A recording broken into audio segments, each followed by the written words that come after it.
Hello traders welcome back to the channel trading Gyan. ए channel जदि आप नुआ अच्छे चैनल टी लाइक शेयर सब्सक्राइब कर दिंतु जद्वारा आप ट्रेडिंग रिलेटेड जिते सारा डाटा मुझे देवी तद्वारा आप कौन हे ना आपंकर ट्रेडिंग जर्नी आप इम्प्रूव हो पार। ठीक अच्छे तो चलतु आज जो टॉपिक अच्छी से टॉपिक को जीवा। टॉपिक कौन ना जो एक्सपायरी देखो आम प्रत्येक जो रही इंडेक्स रही कौन रही जिते गुड़ा सब इंडेक्स आप निफ्टी हिफ्टी हो जाऊ आपणकर बैंक निफ्टी हो जाऊ कि सेंसेक्स यही जो जिते गुड़ा रहा ना आकर किसी एक्सपायरी अच्छी बुझीपारा ना मन कहतु आज जो दिन स्टार्ट है गोटे कौन है स्टार्ट हो जो दिन तार जो कौ दिन एंड हो मार्केट कौ दिन स्टार्ट हो कौ डेट हम जेहेतु आम कौन कर ऑप्शन ट्रेडिंग कर ना ऑप्शन ट्रेडिंग मु तो प्राय तो ट्रेडिंग करे ना ऑप्शन ट्रेडिंग करे। तो ऑप्शन ट्रेडिंग रे जो रही ना ऑप्शन से ऑप्शन गोटे एक्सपायरी अच्छी ऑप्शन कौन अच्छी ना एक्सपायरी हो सब दिन तो गोटे ऑप्शन चलनी ना तो किसी ऑप्शन रही ऑप्शन चेन विषय जाना ठीक अच्छे आउ कौन जाना मुझे खाली कहीदे देखो ये इंडेक्स कथा कहली आउ ये आम होगा कौन ना एक्सपायरी। तो ये एक्सपायरी दिन गुड़ा कौन होता है मार्केट बहुत जो कौन मार्केट वोलाटिलिटी बहुत अधिक था मार्केट मूवमेंट बहुत शार्प होता है ऊपर ठीक अच्छे मैंने मन करते गोटे प्राइस 10 टंका थी से प्राइस बढ़ी जाकि केते टंका हो ना आपंकर 120 हो जापे कि 200 ये मार्केट बा डाउन मार्केट डाउन भी आसपे। तो ये मार्केट एक्सपायरी दिन गुड़िक कौन हुए ना मार्केट जो वोलाटिलिटी थाए ना बहुत शार्प थाए ठीक अच्छे जदि आप ठीक भाव कौन ना कैप्चर करेंगे आप भल मूवमेंट मार्केट मूव कैप्चर द्वारा आप भल प्रॉफिट भी अर्न करेंगे। देखो ये सेकंड थिंग आउ कौन देखिए ना ये जो ऑप्शन चेन जाना कौन ना ऑप्शन चेन कौन काम रही एक्सपायरी या भी ना जाना दरकार जेहेतु एक्सपायरी ट्रेडिंग आम करवा। तो यही जो एक्सपायरी ट्रेडिंग रही एक्सपायरी ट्रेडिंग रे ऑप्शन चेन काम कौन बुझीपारे मुझे देखो आज जेहेतु ऑप्शन तो डे ना तार भी मुझे देखई दूची ऑप्शन ट्रेडिंग केमती कौन देख ऑप्शन चेन प्रथम देखिए। तो देखो ये हूँ ये हो ये होगा ऑप्शन चेन देखो ये हूँ टोटाल गोटे ये आपंकर स्ट्राइक प्राइस ये होगा ठीक अच्छे ये आप कौन स्ट्राइक प्राइस एपटे आप कॉल ऑप्शन रहा एपटे पुट ऑप्शन रहा।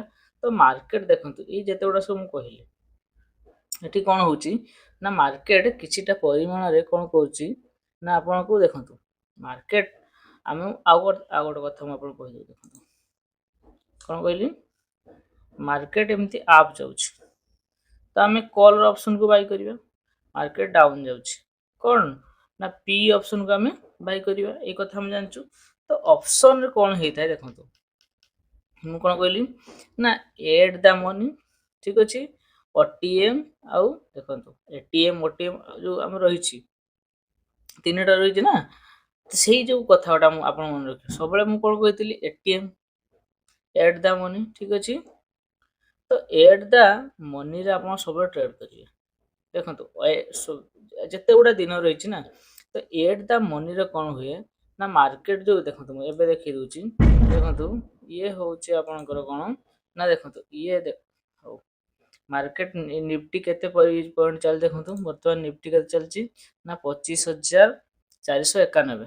तो आम जब तार एटीएम प्राइस देखा ऑप्शन रो देखो ये हूँ 25,500 सॉरी 25,450 ये हूँ आपंकर एट द मनी देखो यार कलर केम चेंज हो तो एट द मनी देखो ये प्राइस केते अच्छी कॉल ना 176 पुट के ना 118 ठीक अच्छे 118 टंका ये 176 टंका अच्छी।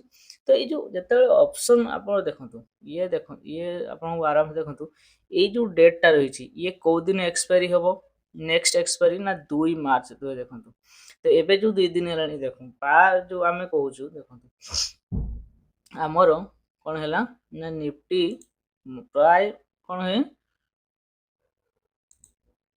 देखो कौन कहली मुझे देखी दूची निफ्टी कथा मु ऑप्शन कथा कहा कहबी ना निफ्टी देखो निफ्टी 50 ठीक अच्छे निफ्टी 50 ना ट्यूजडे रे कौन हुए ना एक्सपायरी हुए ठीक अच्छे। देखो ट्यूजडे कौन गत काली थिला ठीक अच्छे।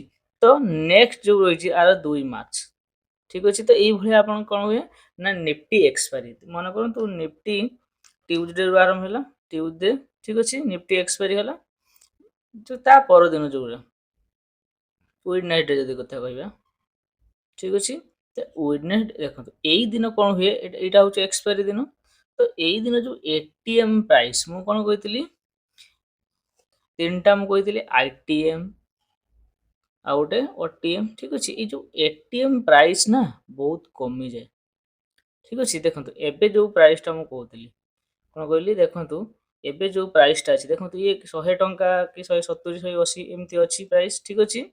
କିନ୍ତୁ ଯେତେବେଳେ ଅପସନ୍ ଆପଣଙ୍କର ଏକ୍ସପାୟରୀ ଆସିଯିବ ନା ଏଇ ଯୋଉ ଅପସନ୍ ର ପ୍ରାଇସ୍ ଏଟ୍ ଦ ମନି ସିଏ ଆପଣ ଦେଖନ୍ତୁ 10 ଟଙ୍କା ହେଇଯିବ 20 ଟଙ୍କା ହେଇଯିବ 40 ଟଙ୍କା ହେଇଯିବ 50 ଟଙ୍କା ଏଇଭଳିଆ ହେଇଯାଏ। ତ ଆମେ କଣ କରିପାରିବା ସେମ୍ ଡେର ତ ଯୋଉଦିନ ଏକ୍ସପାୟରୀ ଠିକ ଅଛି। ତ ସେଇ ଏକ୍ସପାୟରୀ ଡେରେ ଆମେ କଣ କରିପାରିବା ନା ଅପସନ୍ ଦେଖନ୍ତୁ ଆମର କ୍ୱାଣ୍ଟିଟି କେତେ ଆମର ଅଛି ତ ଗୋଟେ ଯୋଉ ଆମର କ୍ୱାଣ୍ଟିଟି 65 ୱାନ୍ ଲଟ୍ରେ କେତେ ନା 65 ଅଛି। ତ ମନେ କରନ୍ତୁ ଆପଣଙ୍କର ଯୋଉ ଅପସନ୍ ପ୍ରିମିୟମ୍ ପ୍ରାଇସ୍ କେତେ ନା ପ୍ରିମିୟମ୍ ପ୍ରାଇସ୍ ମନେ କରନ୍ତୁ ହେଇଗଲା 20 ଟଙ୍କା ଠିକ ଅଛି। ତ ଏଇଭଳିଆ ଯଦି ଆପଣ ଦେଖନ୍ତୁ ଗୋଟେ ମାନେ ସେ ୱାନ୍ ଲଟ୍ ଦେଖନ୍ତୁ ୱାନ୍ ଲଟ୍ ର ଆପଣ କଣ କରିପାରିବେ ଆମର ହଉଛି ପାର ଯଦି ଆମର ହୁଏ ଠିକ ଅଛି 20 ଟଙ୍କା ହେଲେ କଣ ହଉଛି ଆପଣଙ୍କର ନା ପାଖାପାଖି 1300 ଠିକ ଅଛି 1300 ନୁହେଁ କି 1300 ଦେଖନ୍ତୁ 1300 ଟଙ୍କାରେ ଆପଣ କଣ କରିପାରିବେ ନା ଆପଣ ୱାନ୍ ଲଟ୍ ଆପଣ 1300 ଟଙ୍କା କରିପାରିବେ। ମନେକର ଆପଣଙ୍କ ପାଖରେ କେତେ ନା 10K ଅଛି ନା ଆପଣ ବହୁତ ଗୁଡା ଆପଣ ମନେ କରନ୍ତୁ 4-5ଟା ଲଟ୍ ଆପଣ ବାଇ କରିପାରିବେ। କିନ୍ତୁ ଏଇଟା ବହୁତ ବଡ ଇମ୍ପୋର୍ଟାଣ୍ଟ ଆପଣ ଭାବନ୍ତୁନି ଯେ ସେଦିନ ବହୁତ ଅଳ୍ପ ପ୍ରାଇସ୍ ହେଇଥିବ ଆପଣ କଣ କରିବେ ନା ବହୁତ ଗୁଡା ଆପଣ କଣ ଲଟ୍ ସାଇଜ ଆପଣ ବାଇ କରିନେବେ ସେଇଟା ଆପଣ କରିବେ ନାହିଁ। ତ ଏଇଟା ଦେଖନ୍ତୁ ଆପଣ ୟୁଟ୍ୟୁବରେ ବହୁତ ଗୁଡା ଷ୍ଟ୍ରାଟେଜି ଆପଣଙ୍କୁ ଦେଖେଇଦେବେ ଠିକ ଅଛି। ବହୁତ ୟୁଟ୍ୟୁବର ଅଛନ୍ତି ଦେଖନ୍ତୁ କଣ ନା ଜିରୋ ହିରୋ ଟ୍ରେଡ୍ ଆପଣ ଏମିତି କଣ ନା ଏଇଟା କଣ ଟ୍ରୁଥ ଏଇଟା ଆପଣ କେହି କହିବେନି ଆପଣ କହିବେ ଏଇଟା ହଉଛି ଆପଣଙ୍କ ଷ୍ଟ୍ରାଟେଜି ଆକୁ ୟୁଜ କରନ୍ତୁ। ତ ଏତିକେ କୌଣସି ଗୋଟେ ଭଲ ଟ୍ରେଡର ବି ଠିକ ଅଛି ସମ୍ପୂର୍ଣ୍ଣ 100% ହେଇପାରିବ ନାହିଁ। ପ୍ରତ୍ୟେକ ଯୋଉ ଏକ୍ସପାୟରୀ ଦିନ ନା ଜିରୋ ହିରୋ ଟ୍ରେଡ୍ ଏଇଟା ମନେ ରଖନ୍ତୁ କେହି କରିପାରିବେ ନାହିଁ। ସେଦିନ ଆପଣଙ୍କ ଯେତେ ଗୁଡା ଷ୍ଟ୍ରାଟେଜି ଅଛି ନା କୌଣସି ଷ୍ଟ୍ରାଟେଜି କାମ କରିବ ନାହିଁ ଠିକ ଅଛି। 90% କାମ କରିବ ନାହିଁ 10% ଯଦି ଆପଣ କାମ କରିପାରେ ତା ବି ଆପଣଙ୍କୁ କଣ ବହୁତ ବଡ ଆପଣଙ୍କୁ ଲସ୍ ବି ହେଇପାରେ ଠିକ ଅଛି। ତ ବହୁତ ବଡ ଲସ୍ ବି ହେଇପାରେ ଆପଣଙ୍କୁ ଆଉ ବହୁତ ବଡ ପ୍ରଫିଟ ବି ହେଇପାରେ କିନ୍ତୁ ପ୍ରଫିଟ ହବାର ଚାନ୍ସେସ୍ ବହୁତ କମ ଏଇଟା ମନେ ରଖନ୍ତୁ। ଲସ୍ ହବାର ଚାନ୍ସେସ୍ 90% କାହିଁକି ନା ଦେଖନ୍ତୁ ମୁଁ ଏଇଟା ମୋ ଅଭିଜ୍ଞତାରେ କହୁଛି ଏକ୍ସପିରିଏନ୍ସ କାହିଁକିନା ମୁଁ ବି ଯୋଉ ଯେତେବେଳେ ନୂଆ ଟ୍ରେଡିଂ କରୁଥିଲି ନା ସେତେବେଳେ ମୁଁ କଣ ନା ମୋ ପାଖରେ ପଇସା କମ ଥିଲା 10,000 20,000 ଏମିତି ଥିଲା। ମୁଁ ସେଥିରେ କଣ କରୁଥିଲି ନା ପ୍ରାଇସ୍ ତ ବହୁତ କମ ଅଛି ମୁଁ କଣ କରୁଛି ନା 8-10ଟା ଲଟ୍ କିଣି ନଉଥିଲି 12ଟା ଲଟ୍ ଏମିତି କିଣି ନଉଥିଲି। ତ ଦ୍ୱାରା କଣ ହେଲା ନା ପ୍ରାଇସ୍ ସଡନଲି ମୁଭମେଣ୍ଟ କଲେ ଯଦି ମୁଁ ଅପୋଜିଟ ଡିରେକ୍ସନରେ ମାନେ ଧଡାକ ସେ ଆପଣଙ୍କ କଣ ହବ ଯୋଉ ଆପଣ 10,000 ଟଙ୍କା ଅଛି କି 20,000 ଟଙ୍କା ଅଛି ସିଏ ସଡନଲି କଣ ହେଇଯିବ 5,000 6,000 ଲସ୍ ହେଇଯାଉଥିଲା ଆମର ବୁଝିପାରିଲେ ନା ବୁଝିପାରିଲେନି। ତ ଏଇଟା ମୁଁ ଏକ୍ସପିରିଏନ୍ସ ରୁ ଆପଣଙ୍କୁ କହୁଛି ଯେତେବେଳେ ବି ଆପଣ ଦେଖନ୍ତୁ ଏକ୍ସପାୟରୀ ଦିନ ମାନଙ୍କ ଟ୍ରେଡ୍ କରି ଆପଣ ଆମର ଯେତେବେଳେ ବିଗନର ନା ଆମେ ଆଶା ଥାଏ ଏକ୍ସପାୟରୀ ଦିନ ଟ୍ରେଡ୍ କରିବି ବହୁତ ପଇସା ଭଲ ପ୍ରଫିଟ କରିବି ନା ସେଇଟା ଆପଣଙ୍କ ପାଇଁ ଭୁଲ। ଯଦି ଆପଣ ବିଗନର ନା ଆପଣ ଏକ୍ସପାୟରୀ ଡେରେ ଟ୍ରେଡିଂ କରନ୍ତୁ ନାହିଁ। ଯଦି ଟ୍ରେଡିଂ କରୁଛନ୍ତି କଣ କରିବେ ମୁଁ ଆପଣଙ୍କୁ ବତେଇ ଦଉଛି ଏ ଲସ୍ ରୁ କେମିତି ବଞ୍ଚିବେ କଣ କରିବେ କଣ ନାହିଁ ଠିକ ଅଛି। ତ ଇଏ ହେଲା ଫଣ୍ଡାମେଣ୍ଟାଲ ଆନାଲିସିସ୍ ଠିକ ଅଛି। କଣ କରିବେ କଣ ନାହିଁ ଦେଖନ୍ତୁ ତାପରେ ମୁଁ କଣ କହିବି ଦେଖନ୍ତୁ ଇଏ ହେଇଗଲା ଆପଣଙ୍କର ଜିରୋ ହିରୋ। ତ ଦେଖନ୍ତୁ ଏଇଟା ମନେ ରଖନ୍ତୁ ଜିରୋ ହିରୋ କୌଣସି ଟ୍ରେଡ୍ ହିଁ ନାହିଁ ଆପଣ କୌଣସି ଆପଣ ସପୋର୍ଟ ରେଜିଷ୍ଟାନ୍ସ ଡ୍ର କରିବେ ସିଏ ବି କାମ କରିବ ନାହିଁ ଠିକ ଅଛି। ଆପଣ ଯୋଉ ଇଣ୍ଡିକେଟର ୟୁଜ ସିଏ ବି ଠିକ ସେ କାମ କରିବ ନାହିଁ କାହିଁକିନା ସେଦିନ ଭଲାଟିଲି ବହୁତ ମାର୍କେଟରେ ଥାଏ ଠିକ ଅଛି। ମାର୍କେଟ ବହୁତ ଅପ୍ ଡାଉନ୍ ହେଇଥାଏ ତ ସେଥିରେ ଆପଣ କଣ ହବ ଲସ୍ ହବାର ଚାନ୍ସେସ୍ ଅଧିକ ତ ସେଥିରେ ଆପଣ କଣ କରି ଦେଖନ୍ତୁ ଆପଣ ଯେମିତିକା ନର୍ମାଲ ଡେ ଠିକ ଅଛି ଏକ୍ସପାୟରୀ କଥା କହୁଛି ନର୍ମାଲ ଡେ ରେ ଆପଣ ଯେମିତି ଟ୍ରେଡ୍ କରୁଥିଲେ ତ ନର୍ମାଲ ଡେ ରେ ଆମର ଏଟିଏମ୍ ପ୍ରାଇସ୍ ତ ମିନିମମ୍ ଯୋଉ ଆମର କଣ 100 ପ୍ଲସ୍ ଥିବ ଠିକ ଅଛି। ଯୋଉ ପ୍ରାଇସ୍ 100 ପ୍ଲସ୍ ଥାଏ ତ ସେମ୍ କଣ କରିବେ ଆପଣ ନା ଯୋଉ ଏକ୍ସପାୟରୀ ଦିନ ଅଛି ନା ସେଦିନ ବି ଆପଣ ସେମ୍ କଣ ଷ୍ଟ୍ରାଇକ୍ ପ୍ରାଇସ୍ ବାଇ କରିବେ 100 ପ୍ଲସ୍ ଷ୍ଟ୍ରାଇକ୍ ପ୍ରାଇସ୍ ରେ ଆପଣ କଣ କରିପାରିବେ ନା ବାଇ କରିବେ। ଏଇଟା ଭଲକି ମନେ ରଖିଥାନ୍ତୁ।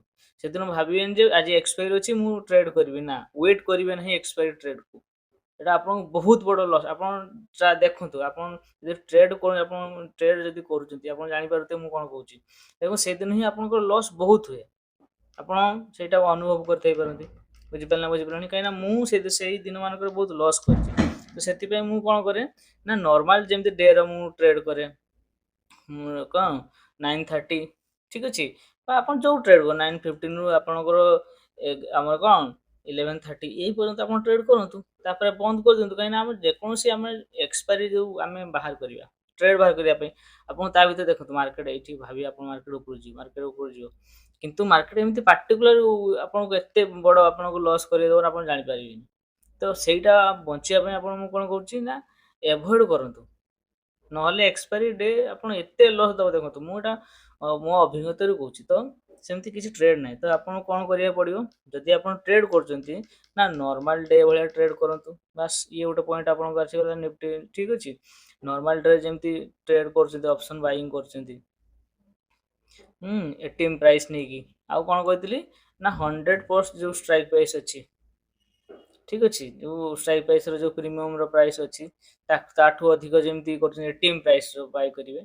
ତ ସେଦିନ ଯାହା ଲସ୍ ହେଉଛି ପ୍ରଫିଟ୍ ବନ୍ଦ କରିଦିଅନ୍ତୁ, ୱେଟ୍ କରନ୍ତୁ ନାହିଁ। ଦେଖନ୍ତୁ ମାର୍କେଟ ଯେତେବେଳେ ମାର୍କେଟ ଲୋ କାଜେ ଦୁଇଟା ଯାକ, ଯୋଉ କଲ୍ର ପ୍ରିମିୟମ୍ ଆଉ ଯୋଉ ପୁଟ୍ର premium, at the end expiry ଦିନ କ'ଣ ହେଇଯାଏ ନା ଜିରୋ ହେଇଯାଏ। ପ୍ରାଇସ୍ କେତେ ହେଇଯାଏ ନା ଜିରୋ ହେଇଯାଏ। କାହାର? At the money. କାହାର ପ୍ରାଇସ୍ ନା ଏଟ୍ ଦ ମନିର ପ୍ରାଇସ୍ ଜିରୋ ହେଇଯାଏ। ତ ସେଥିପାଇଁ ଆପଣ ବହୁତ ଧ୍ୟାନ ଦେବେ। ଏଟ୍ ଦ ମନି ଯେତେବେଳେ ଆପଣ ବି ସେଟା ଯେତେ ଆସିବ ଟାଇମ୍ ଆପଣଙ୍କ ସରି ଆସିବ ନା, ଆମର ଏଟ୍ ଦ ମନି ଯୋଉ ଅଛି ପ୍ରିମିୟମର ପ୍ରାଇସ୍, ସିଏ କ'ଣ ହେଇଯିବ ନା ଜିରୋ ହେଇଯିବ। ତ ମୁଁ କହୁଛି କ'ଣ ନା, ବିଗିନିଂ ଯୋଉ ଫାଷ୍ଟ ଆୱାର ଟାଇମ୍ ଅଛି ନା, ସେଇ ଟାଇମ୍ରେ ଆପଣ ଟ୍ରେଡ୍ ନର୍ମାଲ ଡେ ଭଳିଆ ଟ୍ରେଡ୍ କରନ୍ତୁ। ଟ୍ରେଡ୍ର ଯାହା ଆପଣଙ୍କ ରିସ୍କ ରହିଛି ତାକୁ ମାନେ ଲସ୍ ପ୍ରଫିଟ୍ ଯାହା କହିଲେ ସେଇଠୁ ବାହାରି ଯାଆନ୍ତୁ। ମାର୍କେଟକୁ ଆଉ ଦେଖନ୍ତୁ ନାହିଁ, କାହିଁକିନା ଏହା ହେବାର ଚାନ୍ସେସ୍, ଲସ୍ ହେବାର ଚାନ୍ସେସ୍ ଅଧିକ ଅଛି। ତ ମୁଁ ଆପଣଙ୍କୁ ପ୍ରଥମରୁ କହିଦେଉଛି କ'ଣ, ଯେ ନିଫ୍ଟି ଯେକୌଣସି ଏକ୍ସପାୟରି ହଉ, ସେଠି କ'ଣ କହିଲି ନା ଜିରୋ ହିରୋ ଯୋଉ ଆପଣଙ୍କୁ କହୁନି ଯେ ଟ୍ରେଡ୍, ଆପଣ 10 ଟଙ୍କାରେ ବାଇ କରିଥିଲେ 100 ଟଙ୍କାରେ ବିକ୍ରି କରିଦେଲେ, ଇଏ ମାନେ 90% ଚାନ୍ସ ଆପଣଙ୍କର ନଥାଏ। 10% ବି କହିପାରିବେନି ଆପଣ, ଯାହା 10% ହେଇପାରେ, କେବେ ହେଇ ନପାରେ କେବେ। ବୁଝିପାରିଲେ ନା ବୁଝିପାରିଲେନି? ତ ଆକୁ ଯଦି ଲସ୍ ଆପଣଙ୍କର ହଉଛି ନା, ଆକୁ ଏଭଏଡ୍ କରନ୍ତୁ। ବା ମୁଁ ଯୋଉ କଥା କହିଲି ବିଗିନିଂ ମାର୍କେଟ ଓପନିଂରେ ଆପଣ ଦେଖନ୍ତୁ ମାର୍କେଟ କ'ଣ ହଉଛି କ'ଣ ନାହିଁ, ତାକୁ ନେଇକି ଟ୍ରେଡ୍ କରନ୍ତୁ। ଆଉ 12ଟା ପରେ ଆଉ କେବେ ଟ୍ରେଡ୍ କରନ୍ତୁ ନାହିଁ। ବୁଝିପାରିଲେ ନା ବୁଝିପାରିଲେନି? ଯେତେ ମାର୍କେଟ ସମୟ ଟାଇମ୍ ଆସିବ ନା, ଯୋଉ ଆମର ଏଟ୍ ଦ ମନି ପ୍ରାଇସ୍ କ'ଣ ହେଇଯିବ ନା, ଏଟ୍ ଦ ମନି ପ୍ରାଇସ୍ ଧୀରେ ଧୀରେ ଲ ହେଇଯିବ। ଏଇଟା ହଉଛି ମୁଖ୍ୟ ପଏଣ୍ଟ। ତ ଦେଖନ୍ତୁ ଆଉ କିଛି ଏମିତି କିଛି ନୁହେଁ। ଦେଖନ୍ତୁ ଆଉ ଗୋଟେ କଥା କହ, ଦେଖନ୍ତୁ ଇଏ ହଉଛି, ଦେଖନ୍ତୁ ପ୍ରାଇସ୍ ଏଇ ଯୋଉ ଆଜି 2 ତାରିଖ ଅଛି ନା, ଏଇ 2 ତାରିଖ ଦିନ ଲାଷ୍ଟ ଯୋଉ ଏଟିଏମ୍ ପ୍ରାଇସ୍ ରହୁଛି, ଏଟିଏମ୍ ପ୍ରାଇସ୍ ଲାଷ୍ଟ କ'ଣ ହେଇଯିବ ନା ଜିରୋ ହେଇଯିବ।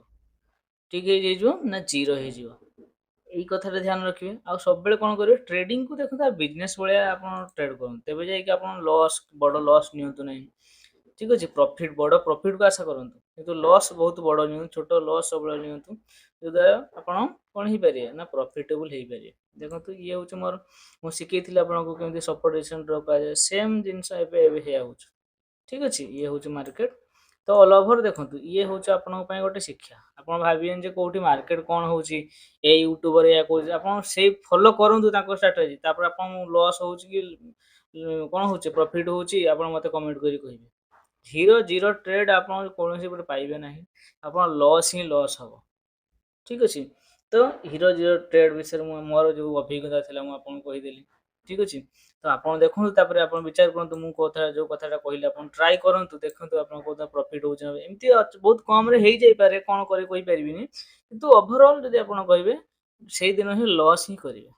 ତ ଯଦି ଆମର ଦେଖୁଛେ ଆମେ କ'ଣ ନା, ଏକ୍ସପାୟରି ଦିନମାନଙ୍କରେ ଟ୍ରେଡ୍ ବିଗିନିଂରେ କରିଦେଲେ ଆମ ପ୍ରଫିଟ୍ ହେଉଛି, ଯାହା ହେଉଛି କ'ଣ ଅସୁବିଧା ନାହିଁ। ତ ଆମେ ପୁରା ଡେ ଆପଣ ବସନ୍ତୁ ନାହିଁ ଏକ୍ସପାୟରି ଦିନ, ଲସ୍ ହିଁ ହେବାର ଚାନ୍ସେସ୍। ଆଉ କ'ଣ କହିଲି, ଯୋଉ ବହୁତ କମ୍ ପ୍ରାଇସ୍ର ପ୍ରିମିୟମ୍ କେବେ ବାଇ କରନ୍ତୁ ନାହିଁ। ଏଇ 2-3ଟା ପଏଣ୍ଟ ମନେ ରଖନ୍ତୁ। ତେବେ ଆପଣ ଦେଖନ୍ତୁ, ମୁଁ ଆପଣଙ୍କୁ ଲସ୍, ଦେଖନ୍ତୁ ଆପଣ ଯଦି ଲସ୍କୁ ହ୍ୟାଣ୍ଡେଲ୍ କରିବା ଜାଣିଯିବେ ନା, ମାର୍କେଟରେ ତିଷ୍ଠି ପାରିବେ, ନହେଲେ ତିଷ୍ଠି ପାରିବେ ନାହିଁ। ପ୍ରଫିଟ୍ ଆପେ ଆସିବ। ଲସ୍କୁ କଣ୍ଟ୍ରୋଲ କରି ଶିଖନ୍ତୁ, ଇମୋସନ୍ କେମିତି କଣ୍ଟ୍ରୋଲ କରି ଶିଖନ୍ତୁ। ଇଏ ହେଉଛି ମାଇଣ୍ଡସେଟ୍। ଯେପର୍ଯ୍ୟନ୍ତ ଆପଣ ମାଇଣ୍ଡସେଟ୍ ଷ୍ଟ୍ରଙ୍ଗ ହେବନି ନା, ଆପଣ ଟ୍ରେଡିଂ କରିପାରିବେନି। ଆଉ କ'ଣ ମୁଁ ବାର ଟ୍ରେଡିଂ ଅଲ୍ ଆବାଉଟ୍ କ'ଣ ମାଇଣ୍ଡସେଟ୍ ଏପର୍ଯ୍ୟନ୍ତ ଆପଣ ଆଉ ସବୁବେଳେ ମନେ ରଖନ୍ତୁ।